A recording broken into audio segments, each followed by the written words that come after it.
What's up, wrestling fans, and welcome to Outlaws Wrestling Podcast, brother. If this is your first time listening to Outlaws Podcast, consider subscribing, brother, because Outlaws great wrestling content, and he uploads it every Friday. Ooh, yeah, dig it. On to you, Mike. Well, thank you, Hulk Hogan. Okay, so today, this is Mike. I'm going to be talking about, for my Outlaws Wrestling Podcast, or we'll just call it the Wrestling Podcast, whatever you guys want to call it. We're going to talk about some matches like what happened with Raw, with Hulk Hogan. There's also a match between Dean Ambrose versus Seth Rollins, a six-man match in Smackdown, women's triple threat match, Daniel Bryan dissing the fans. We'll also talk about Impact Wrestling's Homecoming, Ring of Honor. Christopher Daniels, is he retiring? We don't know yet. No, he got extension of contract. What's going on about that? And New Japan Pro Wrestling main event: Kenny Omega versus Hiroshi Tanahashi, as well as Jericho versus Tetsuya Naito. And we'll be talking about AEW news. What's going on? Did Chris Jericho sign? You're gonna have to find out during this podcast. All right, here we go. So Raw opens up with Seth Rollins getting attacked by Bobby Lashley, and it leads to a six-man match with John Cena teaming up against Seth Rollins, Finn Balor versus Bobby Lashley, Drew McIntyre, and Dean Ambrose. It all ended at the match with Seth Rollins gave a stomp to Ambrose, pinned him 1-2-3, and after the match he went to Triple H and said, I want to face Dean Ambrose tonight for his championship. Triple H he hits his cup. He's like, are you sure you want this? I want to face him. That's what Seth Rollins said. So, because I'm going to do, imitations of what the wrestlers are going to say, but I won't do any other sillies, just the wrestlers to be funny. So that match happens, and then we go to Hulk Hogan coming out. Mean Gene Mania, brother. Oh, thank you, Hogan. No problem, brother. I like that Hulk Hogan where you did tribute to Mean Gene very nicely. Well, you know something, Mean Gene? I'm going to miss you, brother. You were a hell of an announcer, and you will be missed. Yeah, you will. I also liked him when he was on Legend. He was pretty funny and stuff. But that was pretty cool when he teamed up with Hogan. I thought that was pretty interesting. Hogan had a Mean Gene Mania t-shirt on. It was really cool. And then he did a tribute to Gene Okerlund. And he said, look at the clouds. He thinks Gene's putting together a tag team match between the Macho Man, Ultimate Warrior versus Roddy Piper. as Andre the Giant as a special guest referee. Roddy Piper and Andre the Giant special guest referee. That's pretty cool. With Bobby Brain Heenan up there in the clouds. That was a good part. So we go to the main event, and it's between, I think it was Nikolai Volkov and Roddy Piper, that's what he said, in the clouds. So we go to the main event. We have a match between Seth Rollins versus Dean Ambrose. No, before we get to that, let's get to Nia Jax. Alexa Bliss did a moment as bliss, and Ronda Rousey saying she wanted to face Sasha Banks.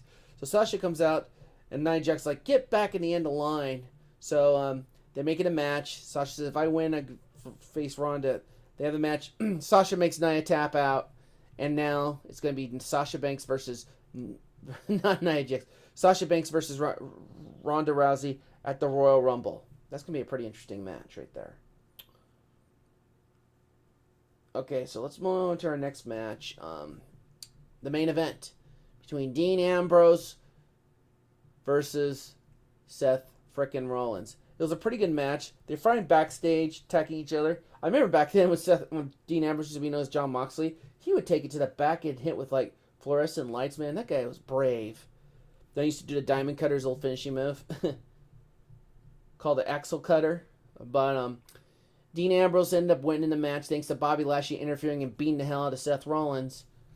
And then Ambrose just pinned him 1-2-3, and then after Bobby Lashley kept beating him up, speared him, and then posed after the end of the show. So Raw was okay, not the best show, but alright, let's move on to the next show. Moving on to SmackDown, there's a tag team match between Samoa Joe and Rey Mysterio. No, Samoa Joe and Cien Almost, his name's kind of hard to pronounce, versus Rey Mysterio and Mustafa Ali. Almost pinned Rey Mysterio with this DDT finishing move. And then they showed new wrestlers coming like EC3 and stuff. Pretty exciting. I'll get to more when that happens. And then the show started off first with Daniel Bryan talking trash to the fans, saying they're having like, it's wrong to eat hot dogs. He's like, work on yourself, change it. He was really cracking me the hell up on Smackdown. Daniel Bryan was. I like him as a heel. He's pretty funny. And then the guy drinking soda pop, Daniel Bryan throws it at the guy's shirt. And then the guy, the hot dog, grabbed his hot dog, got mustard over his shirt. It was really funny. And then he's dissing AJ Styles, saying, "Oh, I don't want any merchandise. It will destroy our Earth." So AJ Styles comes out later, and no, Daniel Bryan has a match against R-Truth, pins him 1-2-3 with the knee to the face, with the running knee. And then after the match, AJ Styles comes and beats the hell out of Daniel Bryan.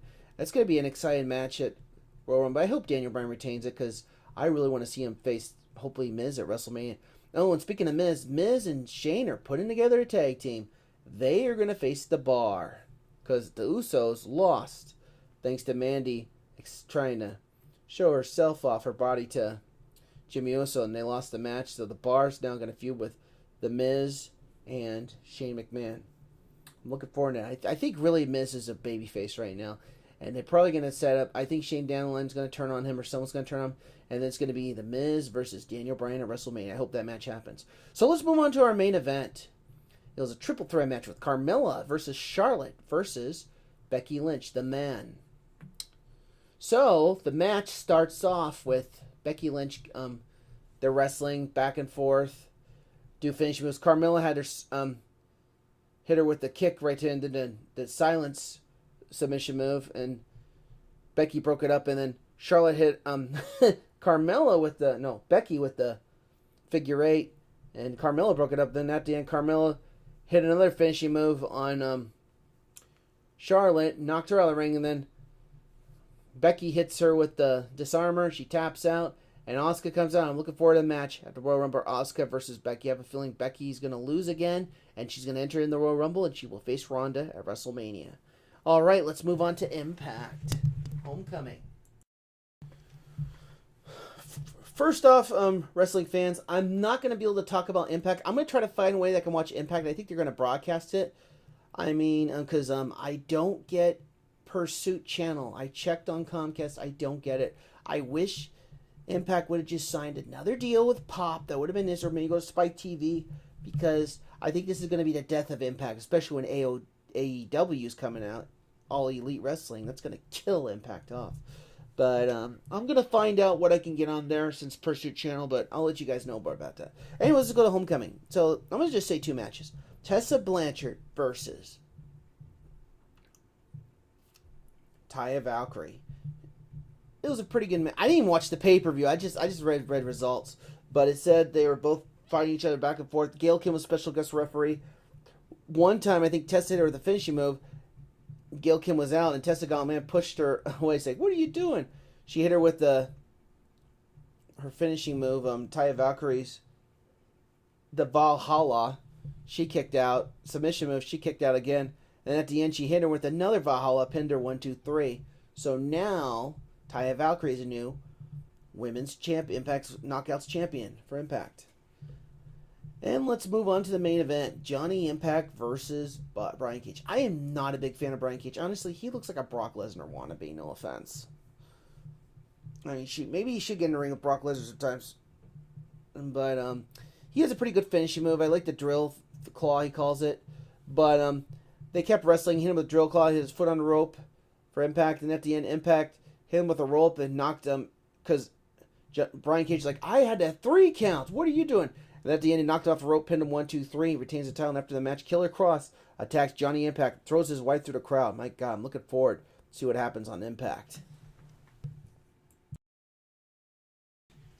So we're going to talk about Ring of Honor. I watched the show. I thought it was really interesting. Christopher Daniels coming, because here's the truth, Outlaws, or wrestling fans. Christopher Daniels has signed a contract with All Elite Wrestling, so he's going to probably be leaving Ring of Honor. He and SoCal Uncensored or SCU that he calls his team with, Frankie Kazarian and Sky Scorpio. So he was doing a retirement speech saying he had a great time wrestling Impact, and all of a sudden the owner of ROH comes out and offers him a new contract, says he respects him and everything, that he did good stuff.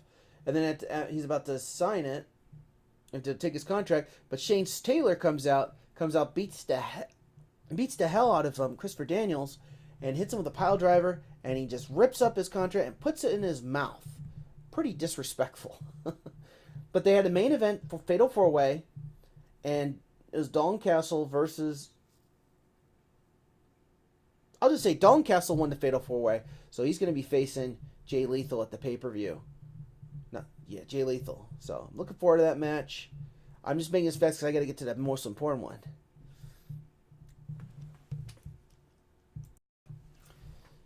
I must be... It's saddened to see Kenny Omega leave New Japan Pro Wrestling, but here's a rumor that WWE... No, this is a fact. WWE has offered him a $3.5 million contract, a huge contract to come to WWE, as well as All Elite Wrestling, where all his friends are at. We're going to probably try to sign him, but hopefully Omega goes to WWE, because I have a feeling they'll probably make him WWE Champion or Universal Champion. And I'd like to see him feud with AJ Styles or possibly Seth Rollins, if Seth Rollins would like to face him. But let's go to Wrestle Kingdom. Wrestle Kingdom was between two matches that I saw. Tetsuya Naito versus Chris Jericho. I watched that match for Intercontinental Championship. It was a good match. Jericho really beat the hell out of Naito, giving them like a pile driver through a table, throwing him through tables, throwing him for all kinds of stuff. Like a brawling match. They're fighting backstage. Naito was attacking him too, hit him with the chair and stuff. It was a really good match, but at the end, Tetsuya Naito retained the title. I mean, he hit freaking 2 code breakers on Naito, and he kicked out. And Jericho kicked out at Testino twice. And then the third one, 1, 2, 3, Naito's the new Intercontinental Champion. Now let's go to the main event. I really like Kenny Omega's entrance. It was pretty cool, man. He likes to cosplay a lot. He looked like he was dressed like Sephiroth and Cloud combined. He had a music entrance that came out that looked like an RPG thing. Like a Final Fantasy. It's like shows Omega walking the ring and meeting with Tanahashi. It says, "We meet again." And it looks like Tanahashi's the boss. It was a pretty good, cool entrance. But Omega and Tanahashi, that was like an hour match, man. They just kept going back and forth at it. One time he hit his finishing move, the One Wing Angel, he kicked out. Tanahashi hit his frog splash, he kicked out. And a bunch of V-triggers right to his knee, V-trigger knee right to Tanahashi's head. He kept kicking out. But at the end, Tanahashi jumped, hit the frog splash, pinned him 1, 2, 3, and Tanahashi's now the new IGW Heavyweight Champion. Because he won the G1 Climax, and he had the Money in the Bank, basically, that's what I call it. And he cashed it in and beat Omega. So, looking forward to see where Omega goes to. I still watch New Japan. I do like him. Tanahashi's a good wrestler as well. But he's pretty old, but we'll see what happens. Maybe Jay White will feud with him later on. And finally, we get to AEW, All Elite Wrestling.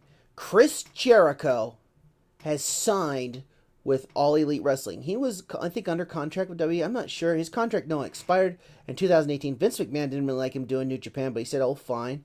But I bet Vince McMahon got really more pissed off when he saw him sign for AEW, because I think Jericho wants to be a main eventer, because WWE just making him a mid-card, and he doesn't like being a mid-carder. And he's been with the wrestling for WWE for almost 20 years. He should probably just move on and just go to AEW. I think he'll be a big world heavyweight champion there. And maybe he'll have creative control too. As well as the creative control like Triple H is like Cody Rhodes, and Brandy Rhodes is like Stephanie McMahon. I'm looking forward to see how they run the company. And the Young Bucks are there. And then that's where they're trying to get Omega. And more wrestlers like Christopher Daniels signed there, the SCU guys. And more wrestlers. But I'll keep you updated on that, Outlaws. Apparently AEW is going to be coming somewhere in May, and it's going to be on TNT. This is going to be excited for wrestling fans. This is going to see what WWE can do. Can he do it better? Honestly, Vince, I think you need to retire. Focus on your XFL. Give it to the game, Triple H. Because Triple H is going to make WWE great again. And I think the Federation, Raw and SmackDown will dominate with NXT if Triple H runs it.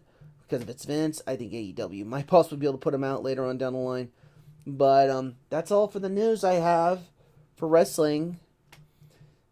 Like I said, give me a thumbs up if you like this video. Give me a thumbs down if you didn't like this wrestling podcast. And also consider subscribing to this channel because we have great wrestling content I post every Friday.